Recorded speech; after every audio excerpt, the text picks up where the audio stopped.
à tous et bienvenue à la 7e édition des News. Je vous retrouve avec Jade, car comme vous le savez sûrement, Théo nous a quittés. Nous avons été malencontreusement délocalisés, c'est pour cela que nous avons eu un peu de retard. Mais nous revenons avec d'autant plus d'énergie. On continue tout de suite avec l'ADAB, un sport qui consiste, je sais pas trop, bon, on laisse plutôt Corentin vous l'expliquer. Salut à tous, aujourd'hui je vous présente mon activité sportive, une activité peu connue mais qui se développe, c'est l'art du déplacement. C'est parti!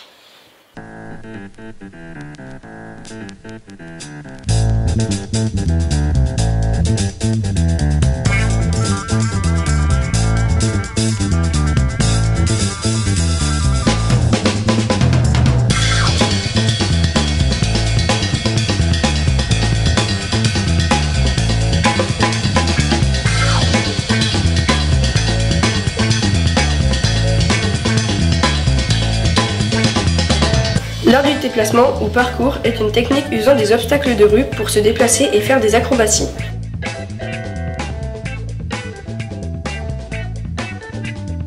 L'asso de Bordeaux s'appelle ADAB et propose 2 cours par semaine. Dès le premier cours, on apprend les techniques de base comme la roulade pour apprendre à chuter, puis rapidement on essaye des techniques plus complexes.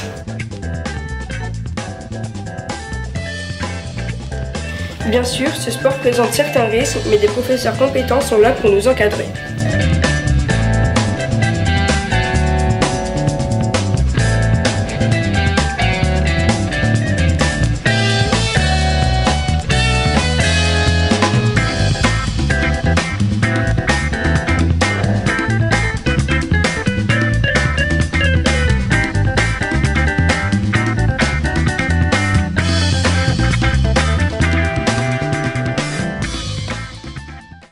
J'espère que cette présentation vous aura donné envie de pratiquer l'art du déplacement et je vous dis à bientôt pour un prochain reportage. Salut!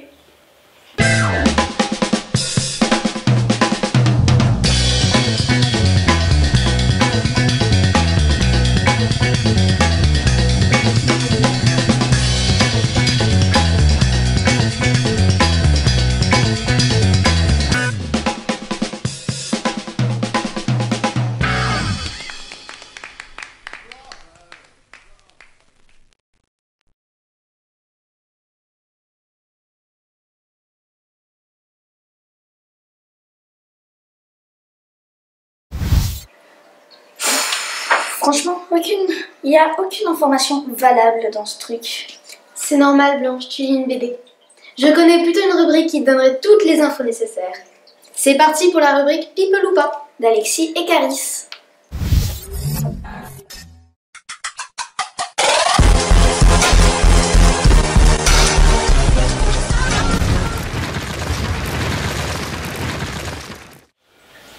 Bonsoir. Bonjour, il est juste 10h. Oh là là, tu recommences. C'est bon, on peut commencer là? Oui, on peut commencer. Les Kardashians ont encore frappé pour leur décoration de Noël. Avec un sapin de 2 mètres de haut, avec plein de bonbons, plein de paillettes, plein de strass. Trop joli quoi. Savez-vous que chaque année, plus de 5,5 millions d'arbres se font couper, arrachés du sol. Tout ça juste pour Noël. Hashtag planter un sapin. Ah là là, les pauvres petits arbres. Oh là là, est-ce que c'est triste?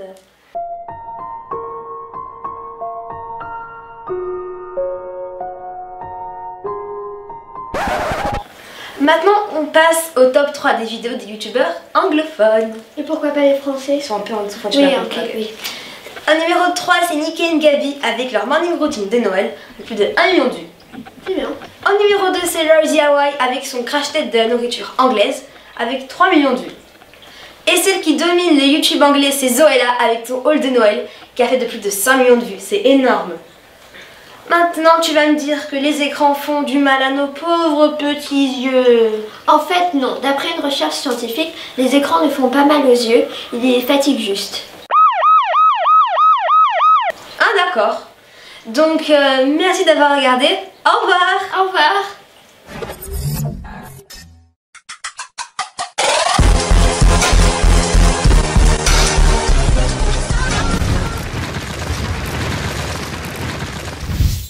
Ah, la mode. Vous savez, cette période assez courte en général qui préoccupe les jeunes d'aujourd'hui. Eh bien, c'est le cas du Rubik's Cube. Oui, c'est vrai. Regardez le Rubik's Cube. Entre l'année dernière et cette année, il est apparu 2 fois à la mode, il est reparti. Bon. Si vous voulez savoir un peu plus d'informations sur ce jouet que préoccupe tellement les jeunes, eh bien, on va tout simplement regarder la rubrique qui suit. C'est parti!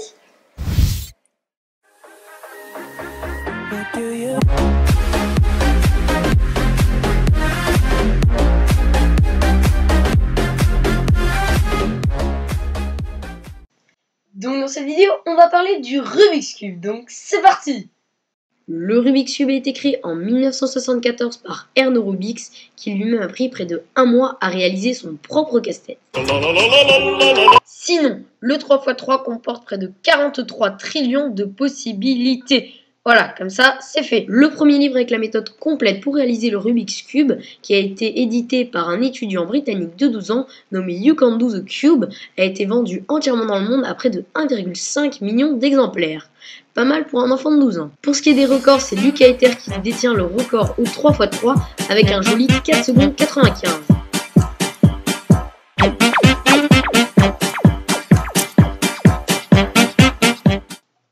Pour ce qui est des différents types de méthodes, il y en a 3. La première, la méthode débutante, avec laquelle on peut descendre en dessous des 55 secondes, pas moins. Ensuite, il y a la méthode intermédiaire, avec laquelle on peut descendre en dessous des 25 secondes, que j'utilise actuellement en ce moment. Donc voilà, c'est ma méthode. Donc celle-ci, on peut descendre, comme je l'ai dit, en dessous des 25 secondes. Ensuite, il y a la méthode Friedrich, que je suis en train d'apprendre, donc qui a été inventée par Jessica Friedrich, avec laquelle on peut descendre en dessous des 4 secondes, vu que le record du monde c'est 4 secondes, et qu'il utilisait la méthode Friedrich, mais sinon on peut descendre très très bas dans les temps, et je pense que bientôt on va pouvoir descendre jusqu'aux 3 secondes. Bon, maintenant on va passer au Rubik's Cube le plus gros du monde, c'est tout simplement le 13x13x13, hein. Attendez, comment ça, un Rubik's Cube encore plus gros? Eh bien oui, maintenant il y a le 17x17x17. Qui comporte, accrochez-vous bien, près de 67 quinquagéntattitres centillionièmes de possibilités. Donc là, c'est vraiment réservé aux professionnels ou alors aux passionnés de Big Cube. Pour ceux qui ne savent pas ce que c'est que le Big Cube, c'est tout simplement des gros Rubik's Cube. Voilà. Et donc voilà, c'est déjà la fin de ce reportage. S'il t'a plu, n'hésite pas à me le dire. Ça me fera vraiment super plaisir. Sur ce, je te dis à plus pour de prochains reportages. Salut! ça fait déjà 1 an qu'il est là. Ça fait déjà 1 an que Vincent est dans l'équipe des news et qu'il nous fait sa grande rubrique, son grand classique. C'est parti pour Gaming Playing. Gaming Playing. Bonjour et bienvenue dans Gaming Playing, une émission toujours 100% jeux vidéo. Pour la reprise de l'émission, nous allons parler de la licence Punch-Out. Préparez-vous, je vais vous mettre au tapis.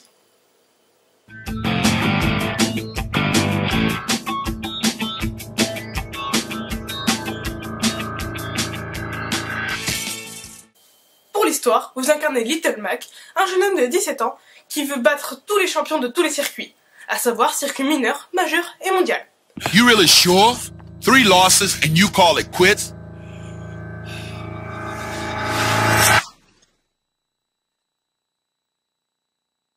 All right then, let's go out on top, kid. It's time to take your place in history. Chaque circuit contient un champion qu'il faudra battre. Et une fois que vous aurez obtenu le titre de champion du monde, vous devrez défendre votre titre contre tous les adversaires que vous avez battus auparavant. Même Glass Joe le français, l'ennemi le plus faible du jeu. On est bien représentés, nous les Français, hein.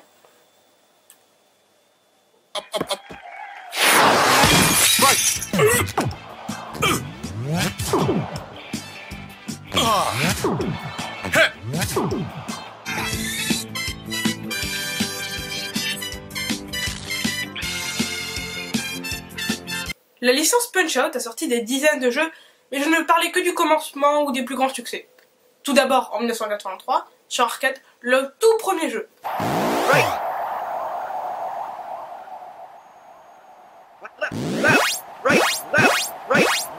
Il n'était pas très connu, donc voilà.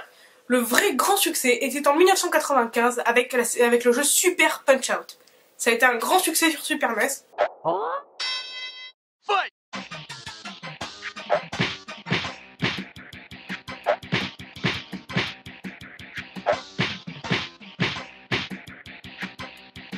Le dernier grand succès de Punch-Out, ça a été son dernier jeu sorti aussi. On ne sait pas s'il y en a d'autres qui sont prévus pour le moment. C'est Punch-Out, sous le nom de Punch-Out, c'est normal. Sorti en 2009 sur Wii. Donc moi, personnellement, j'ai joué à tous les jeux principaux. Et je vous le conseille fortement aussi, parce qu'ils sont très très bien.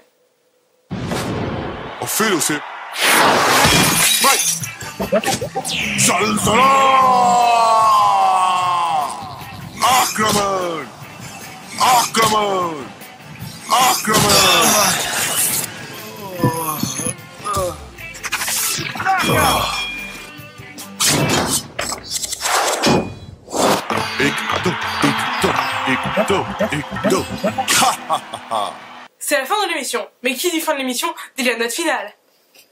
Déjà, la série Punch-Out a des très bonnes musiques. Franchement, elles sont très entraînantes pour les combats. Et la particularité sur Wii, c'est que si vous prenez votre manette et vous attachez le nunchuck, vous pouvez combattre comme ça. C'est très original, mais j'aime pas trop parce que ça rend le jeu plus dur. Donc, je note ce jeu, enfin la licence plutôt, 16 sur 20. C'est bien. Il y a des petits défauts parce qu'il y en a qui peuvent dire que c'est violent. Moi, il n'y a pas de sang. Franchement, je vous conseille juste le jeu. Donc, comme je l'ai dit précédemment, c'est la fin de l'émission. J'espère vous revoir très bientôt et je vous dis à plus!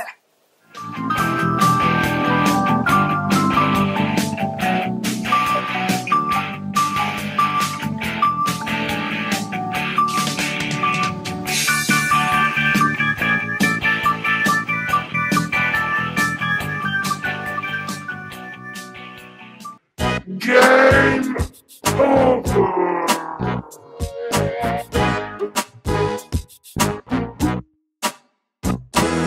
Nous allons suivre avec une nouvelle rubrique. Assez étrange, je devrais dire. Plein de petites nouvelles recrues qui sont arrivées, comme un peu des fourmis qui rentrent dans une maison pour chercher des miettes. Et tous ensemble, ils font un reportage. C'est parti les 6e.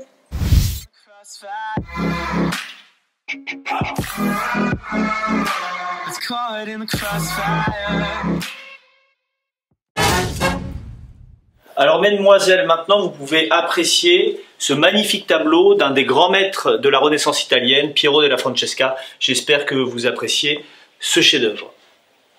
J'adore, je le veux dans ma chambre. J'aime bien, enfin, c'est original. C'est vraiment moche, vraiment trop moche pour ma chambre. Ça, une œuvre d'art, c'est vraiment immonde. Mais qu'est-ce que je fais là? Pourquoi j'ai accepté ce travail? Quel ennui. Mais chouchou, le Papa Noël est passé chez moi cette année et il a déposé des cadeaux pour vous. Pour toi. Merci, mamie. Et pour toi. Merci, mamie.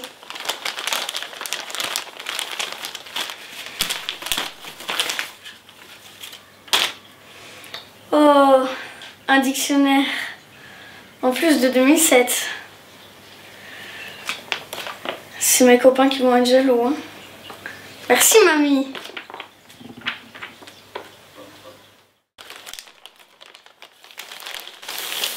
Oh, une perruque.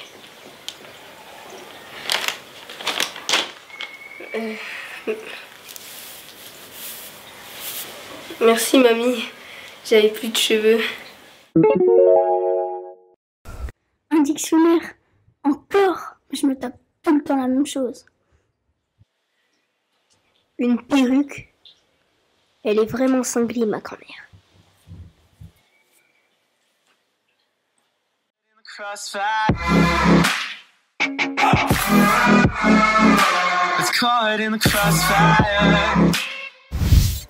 Et bah voilà, c'est la fin de la 7e édition des news. Merci beaucoup de l'avoir regardé et à bientôt. On se retrouve dans la prochaine.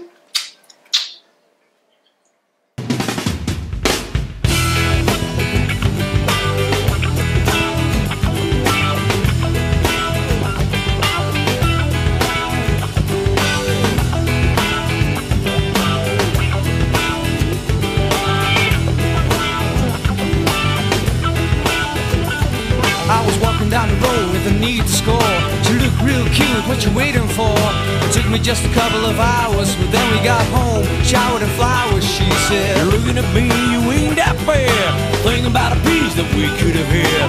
This here doesn't seem to fit. We're rebels with a click. We're all hippies.